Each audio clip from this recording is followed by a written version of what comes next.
Okay, this is the Route 40 podcast, Thanksgiving edition, a special edition.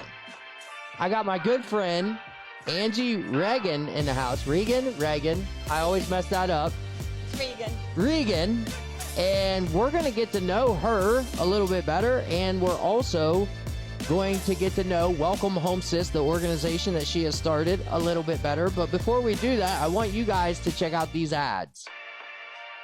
You're listening to the Route 40 podcast, where we're going to take a ride through the small communities of the Midwest and get to know the people, the places, and events that make up the heart of America. We're excited to have Southeast Ohio Financial Services as a proud partner in bringing you this local content. This team, led by Lynn Spilker, provides a variety of services to some of Southeast Ohio's most recognized businesses and individuals. Taxes, financial advising, small business counseling, bookkeeping, payroll, and planning. Whether you're a startup company, a big organization, or just a person looking for financial advice, Southeast Ohio Financial Services has your back. Living Free Events is a proud partner of the Route 40 podcast. Living Free Events is a local 501c created by Jess and Kim Freeman to bring popular gospel music to Southeast Ohio for free. That's right, you heard me correct. Their mission is to raise money to draw some of the biggest Christian acts around the nation to Southeast Ohio for people to enjoy for free. To learn more about Living Free Events, go to their Facebook page or check out their website at livingfreeevents.com. I'm proud to announce the Route 40 podcast is being brought to you in partnership with the Byesville Business Association. In case you haven't heard, downtown Byesville is once again an exciting, growing business conglomerate. Business owners, organizations, and individuals with the singular mission of making Byesville best for business. The Route 40 podcast invites all community organizations, leaders, and businesses to join us in making Guernsey County a better place to live, work, and raise a family.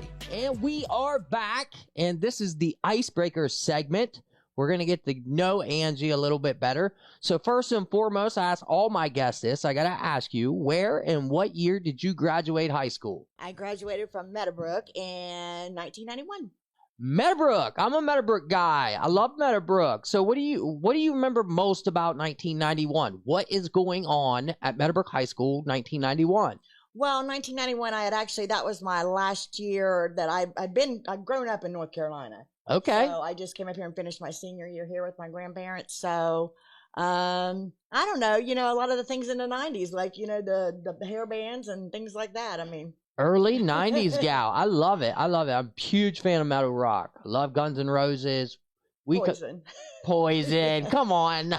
We had a little disagreement before. Let's talk about that disagreement. Okay. I say Bret Michaels is a knockoff of GNR's Axl Rose. Well, and I say he's kind of a knockoff of maybe Motley Crue. Okay. Axl Rose is he's not like a glam band. No, he's not. Yeah. He's a bad boy, right? Yeah. Yeah, him and Slash, yeah. That's why I liked him so much, because Yeah, do you remember when the Grammys, when they won the Grammy? And this is when they first started, like, putting the Grammys on, like, a 2-second delay or whatever, because Slash got up there and was cussing. And I didn't know. Yeah. I wow. remember watching that as a kid. It was like, what? Yeah, the stories of Guns N' Roses and touring is crazy. Yeah. Like, the guys just always had all of them. Well, I think Axl, believe it or not, was the most sober one, but they all carried fists of Jack Daniels around, like, everywhere they went.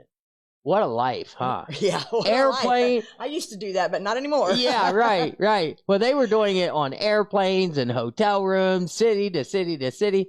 It's like, it's no wonder why every now and again they didn't show up for the show, Right. I mean, it's just crazy. Yeah. That's great. All right. So I ask all my guests this question as well. It can be a funny story. It can be inspirational, just whatever comes to your mind. Tell me a story you've told 1,000 times. Oh, my goodness. Now you put me on. Now I can't think of anything. You can't? Well, okay. Well, maybe we'll come back to that. Yeah, come back to that. All right. So we're going to move on to the What's Going On segment, and we're going to get to know Welcome Home SIS as an organization. All right. So when did Welcome Home SIS start? We were founded in 2019 at the end of the year. I got our 501c3 in August, and we got funded in November, and then we got our house in 2020 of March. Wow. So you're talking a really new organization here. Really young, yes. 2 years into this thing. Very young organization. Okay. So give me some background on that. How did you come up with this idea? Well, I was a graduate student, and my main focuses as a graduate student were reentry and mass incarceration, but not as it pertained to women. So I was supposed to be working on my thesis, and I was becoming like a professional permanent student. I've been in school for like 10 I know years. that feeling. Yeah, it was like I picked up another master's degree because I'm never ready to finish. So, but anyway, I was supposed to be working on my thesis, and I came across this woman named Susan Burton, and she was out in California, and she had all these houses for these women, and so I started researching her, and I sent an email to her website, and I was like, "Wow, what you're doing is amazing," and blah blah blah. And about 3 months later, she called me out of the blue. Wow, quick response. Yeah, yeah. And I was just like, okay. And she invited me to California to come out there for this 3-day training. And I was like, oh, okay, Yeah. free trip to LA. I'd never been out there. I'm going. Oh, And wow. I thought she was just inviting me as like a graduate student because I do, a lot of research. Yeah. I got out there and there were about 50 other people there. And I was the only one that was not an already established organization. Right. Everybody else either had their 501c3 or were in the process of waiting on it. Getting it, yeah. I didn't even know what it was. Right. So I just felt really out of my element. And we did the 3-day training. And then on the third day, she's telling us about this grant that she's going to offer we're all invited to write an LOI. So then 10 would be picked and then 4 ultimately. LOI, real quick. What is that? Letter of interest. Okay. Or letter of inquiry. All right. Go ahead. Yeah. So 10 would be picked from to write a full grant proposal. Then 4 would be picked. Okay. And I came back. I'm like, and at the end of the 3 days, they were like, well, who's going to apply for it? Everybody raised their hand but me. And it's like, I've never written a grant. That's a lot of competition to start out on, huh? Yeah. Everybody raising their hand? Everybody raised their hand. Right. Everybody raised their hand. And I came back home and I thought, anything to get out of doing this thesis because I'm trying to prolong, my graduation. And so I'm researching, what's going on in Ohio. And it turns out, like I said, my focuses were reentry and mass incarceration, but not as it pertained to women. Not women specific. Right. And it's like they're the fastest growing prison population. They're being incarcerated at twice the rate of men. And it's just such a tragedy when women, especially when in reentry now, they have a whole, a different set of resources and things that they need. Right. Well, they're mothers, right? That plays a big part of it. Women are drastically different than men coming out of prison. Mm-hmm. They're generally the primary caretaker of their children before they go in, and then, the kids are taken from them when they go to prison, and then getting out of prison.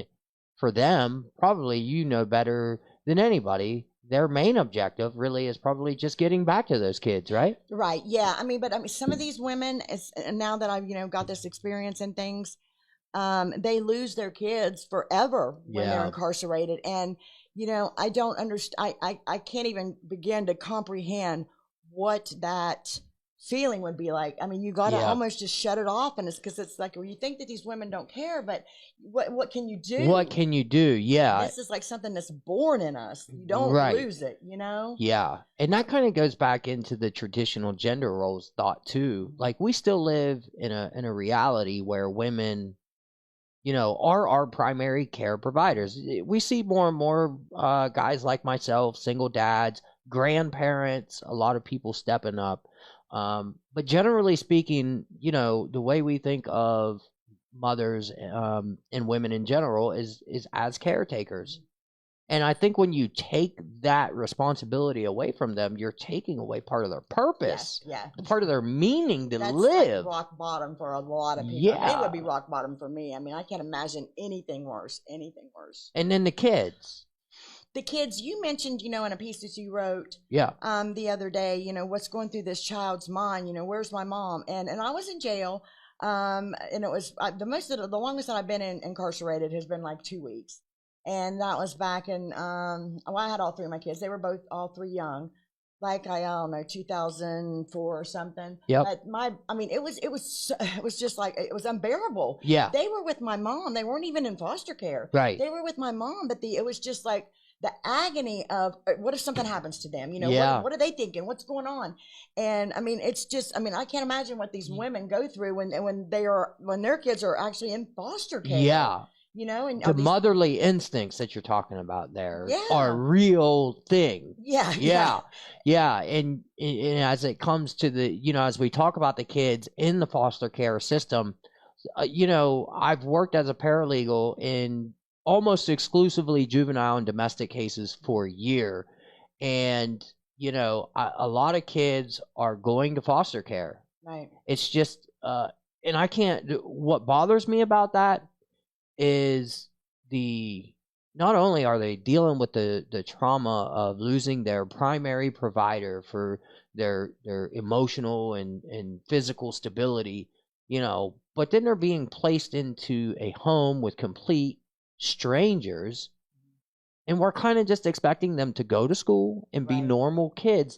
I can't imagine being any age, even teenagers. You would think teenagers would be more equipped to handle that kind of trauma, but I don't think so. I think as a teenager, being aware probably is even worse. Yeah. Like just heartbreaking, isn't it? It is. And you know, you said you compared it to torture. I mean, It is for a is. child. I can't imagine a child, you know, where's my mommy? Why am I here? Yeah.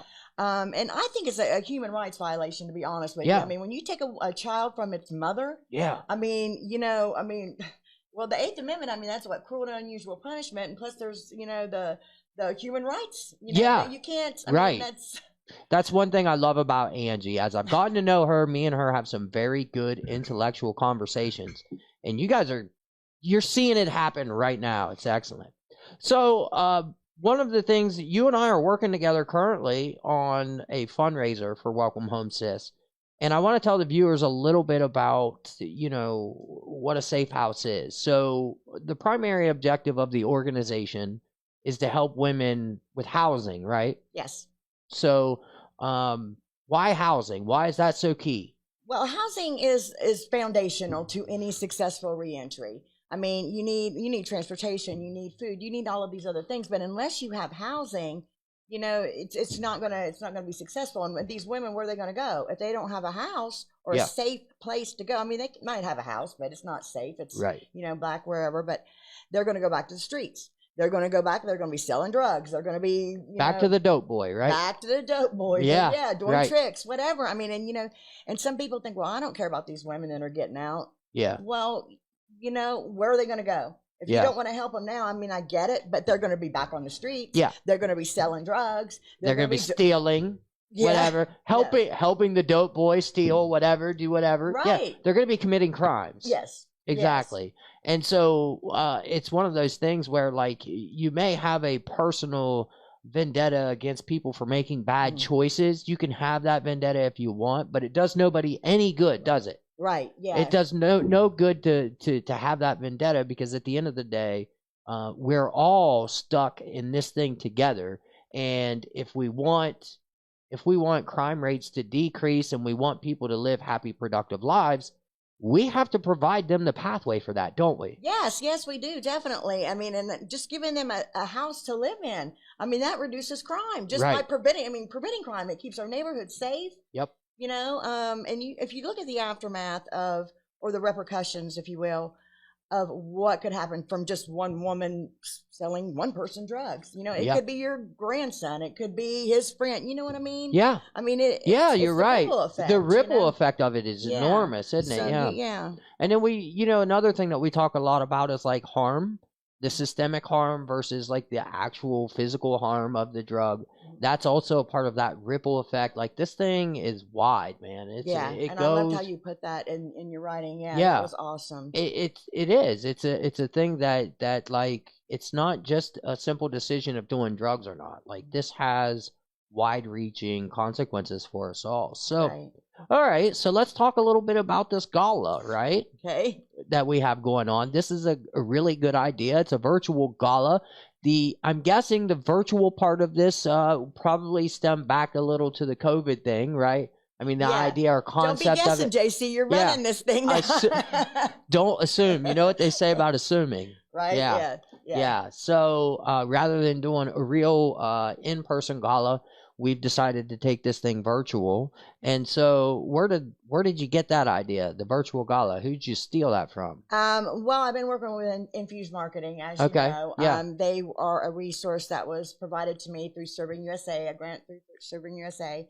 And they have all this training that they do for free with, whoever wants it. And I'm like, every week I'm taking something. Yeah. So this girl, she just came on and she had done this virtual gala out in Orange County. Okay. For another nonprofit, a ministry. And she raised a lot of money. And I'm like, I want to do that. Right. Let's do this. Let's get this, going. And yeah. Yeah. So. Well, people don't realize how much money it's required to run an organization like this, do they? Oh, I mean, yeah. I mean, if you had 4 or 5 girls in that house living, you have to feed them, you have to keep the electricity going. And this is a 24-hour, 7-day a week, 365 days a year thing. Yeah. It's just an expense that never goes away. And so in order for the community to provide this resource to people, you have to fundraise, right? Yes. We don't get any government funding or any state funding or anything like that. We rely solely on donors and fundraisers, private donations. So things like the virtual gala. Yeah. And I have to say, I'm just speaking for everybody here when I say you could be doing a lot of other things with yourself right now. You could. You're a highly educated woman. You're smart. You could be doing a million different things right now, right? But you've chosen this mission. Yes, this is what God called me to do. And so, I'm not always, it breaks me down, a lot. It's hard. It's really, a stressful thing. It's stressful. I'm not going to lie to you. It's the most difficult thing that I've done. But, God put it on my heart and I got to continue, as long as God's telling me to do this and as long as there's women out there that need this. Need it, yes. And another thing about it is, a lot of people don't even know about us. Right. Well, it's so new. It's still very, very young. Yeah. So that's why we're here, to tell everybody, hey, this is a service that is being provided to Guernsey County and it's desperately needed. And so we're praying and hoping that you guys will get behind this. Yeah, it's all over Ohio. Yes, any exactly. In Ohio. Right. Correct me if I'm wrong, but you're the only safe house in Ohio, the first right? And the only one, yeah. Wow. That we focus the transitional house that focuses on the gender-specific needs of females in reentry. We're also certified as a recovery house, but there's a million recovery houses. Yeah. Not quite a million, but what I mean? They have to be in recovery, but they have to be formerly incarcerated. Yeah, sure. Big up for Guernsey County. The first safe house in the state of Ohio dedicated to women. Seriously, that's real talk right there. Yeah. Like, that's a big deal, Angie. I'm proud of it. Yes, you should be. You should be. And the community should be proud of it and get behind it, because we need this, not just here locally, but in the entire state. Right. It's crazy to me to think that you're the only one knowing the demand here of what you're doing. There's 3,500 women released on average every year. And most of these women are going to be homeless. If you think about it, when a man goes to prison, he's going to have a woman, usually, his wife, the mother of his child, or his mother, that, tries to keep the family together, that, holds the fort down, if you will, while he's gone. She's waiting there for him when he gets out. Right. Women, the men are not so likely to stick by. Yeah. So when she gets out, she really has nothing. That's sad. She's if she did have a house, it's gone. Right. Her kids are gone. Right. It's the guy's long gone on to somebody else. Yeah. So really, if you are coming out of prison and you have nothing and your kids are gone, what is the incentive really? Right, to do well, to do good. Yeah, exactly. So that's when Welcome Home SIS steps in at that very critical and crucial moment, where that decision between going back to the streets or trying to get your stuff together, that's where you come in. Yes. That's where you pop up and say, hey, we're going to help you go this way and not this way, right? Right. And a lot of times I got to catch them when they're coming out the prison gate. Seriously. Yeah, they go that quick, right? Wow. Yeah. I don't want no intervention or no interference. Right. You know what I mean? Right. They go to the bus stop. Some of them, go to the bus stop. They come here. There's predators at these bus stations that are looking for these women. Wow. They spot them from a mile away, and they're their sweatsuits and stuff, and they're vulnerable, and They take are. advantage of it. Yeah, the trafficking element of this is big with women too. Men aren't generally trafficked like women are. Right. So, and they got $75 gate pay. So there's some people that just like want that. Yeah, $75. How sad is that, hey. right? So 3 nights. Each night of this virtual gala will have a program. Yes. Right? You want to briefly explain each one? Night 1? Night 1 is our transitional housing and reentry program. That's our main program. That's what we do. And that's going to be what we're raising the most money for. That's $25,000. The overall goal of the entire gala is $50,000. So the second night, then we're going on to prison ministry, which is basically our outreach. And we've got that set at $10,000. And then the final night is our community garden. And I'm waiting to get this 10,000 square feet from the county to do that. So yeah, that's excellent. So the housing is the first night, the outreach is the second night, and then the garden is the third night, right?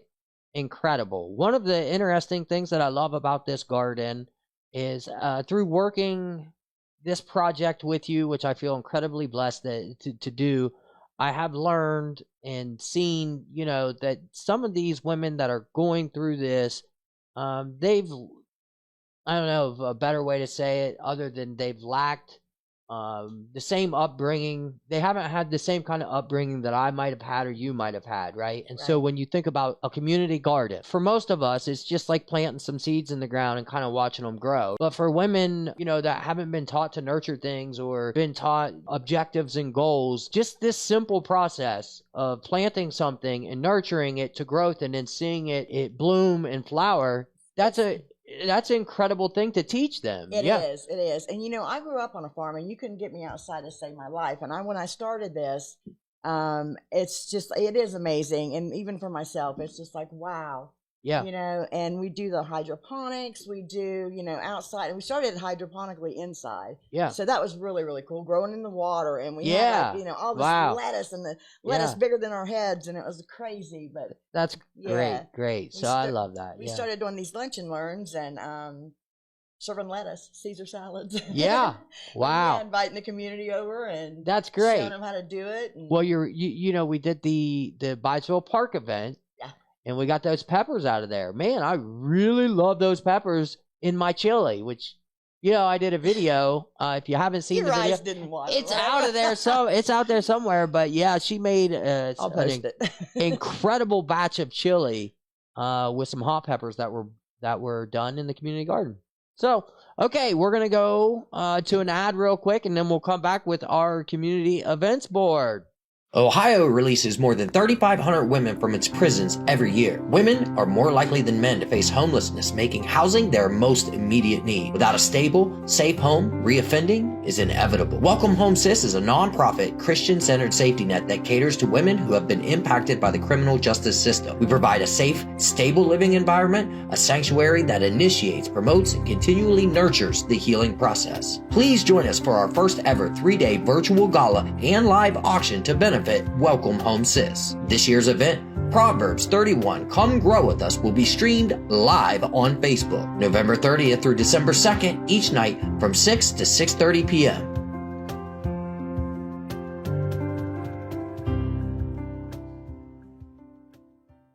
Okay, and we're back. And this week, we're not going to be doing a sports talk segment. We're not going to be doing headlines, but I am going to tell you what's going on around Guernsey County and the surrounding areas. So tomorrow, Friday, is Black Friday. So everybody will be out and about in the stores. Good luck. I'm good on that. Then we have Christmas at the Fort. This is in Steubenville at Fort Steuben. And then Saturday, this coming Saturday, we have the Cambridge Christmas Parade that's being put on by Cambridge Main Street starting at 5 p.m. And we also have Santa's North Pole Outpost starting at 11 a.m. And that is at Salt Fork State Lodge. Okay, and then Sunday, I only found one event. I always have a hard time finding Sunday events. As many of you know, you can always go to church on Sunday if you're looking for an event. Okay, so if I don't have a long list of things to do on Sunday, just check out some local churches. We have Wings, etc. fundraiser. That's in Marietta at 1 a.m. and that is at Club Ohio United and Wings, etc. So I think ETC, Wings, ETC. Interesting. Angie, do you have anything else you want? I do. You forgot that's not it. You forgot Black Friday. That's the day that our auction opens for the gala. Oh, there JC. you go. Da, da, da, da. So that's one of the things that we do kind of need to touch on before we sign off. Not only is the fundraiser a fundraiser that you can donate to, there's going to be a ton of different things that you can bid on through an auction that we link to all of the content, right? Yes. What are some of the things that are going to be up for grabs? Well, the theme of the gala is Proverbs 31 Women Come Grow With Us. And so we've tried to link a lot of the packages and the items to, the Proverbs 31 women. So we do have the Proverbs 31:10, which is the ruby necklace and earrings from Zales. Okay, And that's sweet. yeah. Is that like the big prize, or is there, or should I ask, is there like a big? Well, they're all equally important, I think. Yeah. And we also have, Proverbs 31:23 is about her husband. Her husband, he's respected in the community. He sits with the elders. And so we have like an internship or career for a day, if you will. Yeah. With the chief of police, the Ooh. mayor, and Michael Port. So Michael Port in the house. All right. Yeah. Was there was another internship I seen the other day? Huntington Bank was on that one. Yes, Ashley Wilka from Huntington Bank. She's the vice president. She's also the branch manager. But yeah, she's agreed to do. We're presenting that as more of an internship. Yeah. Rather than the other one would be probably geared towards younger people, but any age would really be anybody interested in the profession. Yeah. That would be great. Incredible opportunities to bid on for the gala. I love it. I love it. Anything else that's up for grabs in the gala you can think of? We have a lot of fashion stuff. We've got a Ralph Lauren bag. We've got a Ralph Lauren dress. We've got my pillows. I'm trying to do a lot of experiences, so we've got a brunch with a free cleaning from Dust Bunny. Sweet. So yeah. A lot of good stuff up for grabs. And hey, if you don't win an auction item, please remember how important this is. We'll still have a donate link that you can donate to the organization. So this has been the Route 40 podcast. We'll see you guys next week.